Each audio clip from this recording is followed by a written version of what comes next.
Allahumma salli ala Sayyidina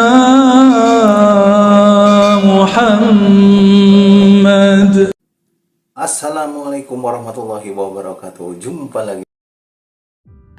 Na'udzu billahi minasyaitonir rajim. Wa na'udzu billahi min iblis wa min syayatin wa min su'il qarin wa min syayatinil jinni wal ins. Alhamdulillah rabbil alamin hamdan yuafi ni'amahu yukafi'u mazidah. Amma ba'du. Semoga sahabat semua kita dilindungi oleh rekayasa iblis, godaan syaitan, gangguan jin, dan kesesatan dari qarin. Suatu kali Nabi Muhammad SAW pernah diikuti oleh Sayyidatuna Aisyah, karena Sayyidatuna Aisyah berpikir Nabiullah, kekasihnya, suaminya, pindah ke rumah istri yang lain.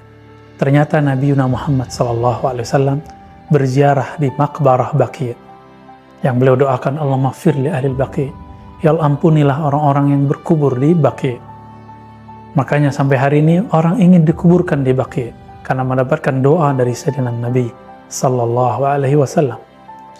Ketika Aisyah mendapati Nabi sedang bersalam, berdoa, bahkan beliau terharu melihat orang-orang Baqi', maka Nabi menyapa, wahai Aisyah. Lalu Aisyah lebih kurang menyampaikan apa yang dia pikirkan. Lalu Nabi mengatakan, itu karena engkau mempunyai syaitan atau qarin yang membisikkanmu. Dan Nabi SAW mengatakan, Allah mengislamkan qarinku, mengislamkan syaitanku. Maksud qarin di situ adalah qarin yang lebih halus dari jin. Syaitan di situ maknanya juga qarin, karena syaitan pada hakikatnya tidak pernah Islam.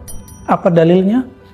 Di masa Sayyidina Musa alaihissalam, dengan hadis yang sahih riwayat Imam Bukhari, iblis atau dan turunannya syaitan datang kepada Sayyidina Musa dan mengatakan, hei Musa, ente kan kalimullah, engkau kan orang yang berdialog langsung dengan Allah. Bagaimana caranya bertobat kepada Allah?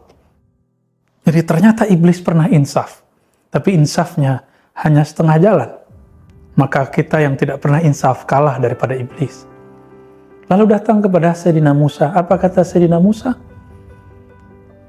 Itu kubur kakekku Adam, sujudlah kepadanya. Mengqadha sujudmu yang dulu engkau tunda ketika di surga. Apa jawaban iblis?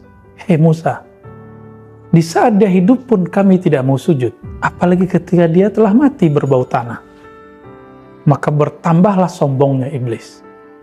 Nah, iblis ini, teman-teman yang dimaksud Allah, dulu bergelar Khazinul Jannah atau Haris.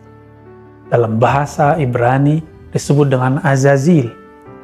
Azazil berarti malaikat yang punya keperkasaan, yang mempunyai Ismul A'zam, yang membuat para malaikat-malaikat yang lain merasa hormat dan segan kepada malaikat ini.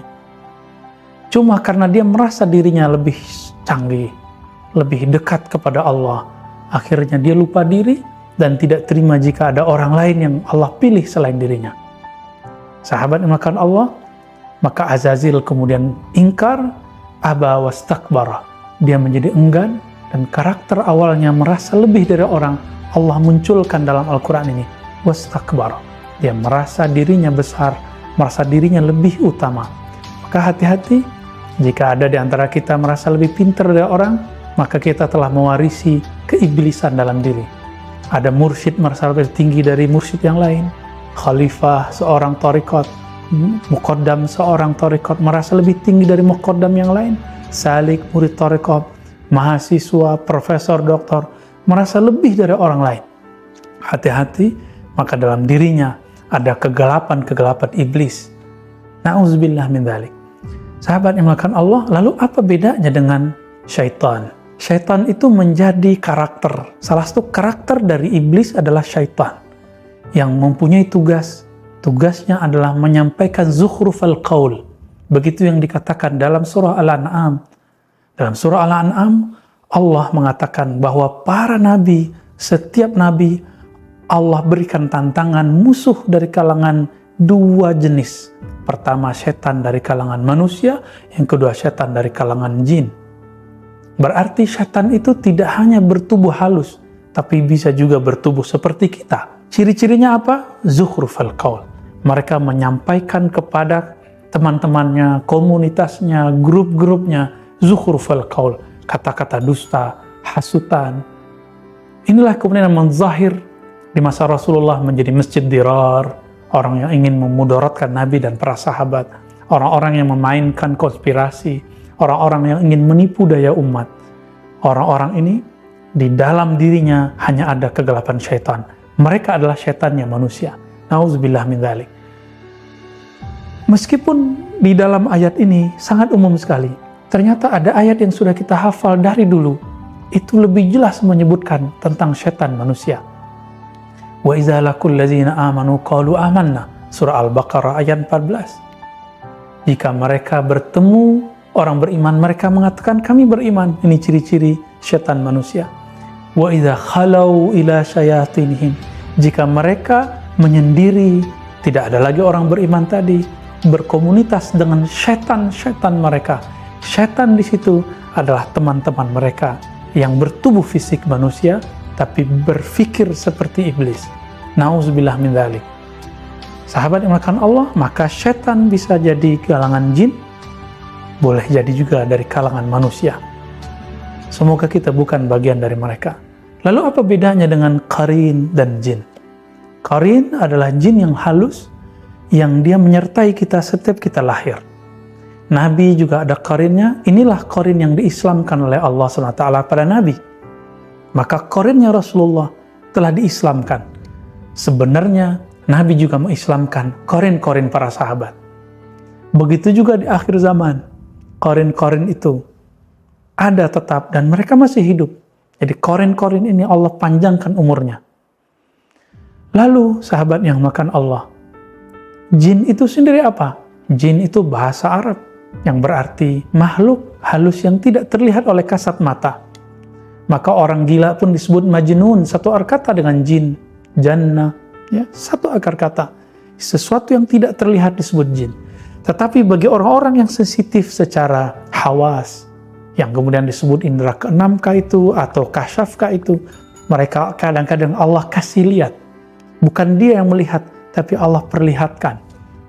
Tapi ingat, ini bukan pertanda orangnya sakti, orangnya hebat. Justru ini musibah baginya. Karena akan terganggu setiap saat. Ini yang dikatakan Nabi, seandainya engkau melihat mereka, tentu dadamu akan sesak. Ya. Maka kita beruntung. Inilah yang dikatakan Ta'illah, al-man'u ata. Jika Allah melarang menahan satu pemberian kepadamu, Allah sedang memberimu. Melarang mata kita, menahan pandangan kita untuk tidak melihat genderuwo, kuntilanak, tuyul, atau nama-nama jin lokal. Itu jin lokal. Jika di Arab sana ada Ummu Sibyan, ada namanya Dasim. Dasim ini syaitan atau jin yang bertugas memecah belah keluarga, sahabat dengan sahabat, teman dengan teman, perceraian. Dasim. Ada macam-macam nama jin. Ada Walhan atau Walahan yang bertugas mengganggu kita lagi sholat, lagi wudhu, lagi baca Quran.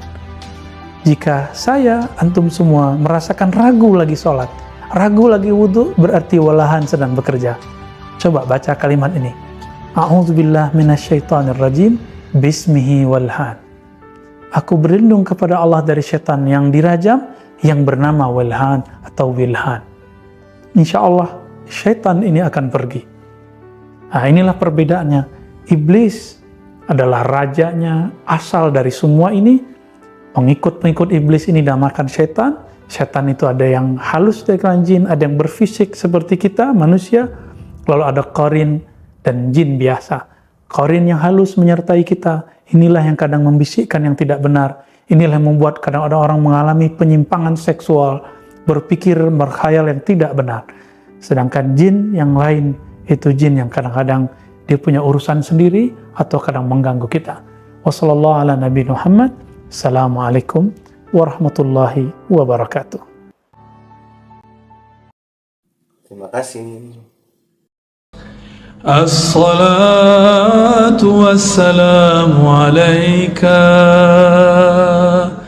يا سيدي يا حبيبي يا أبا الأرواح يا رسول الله.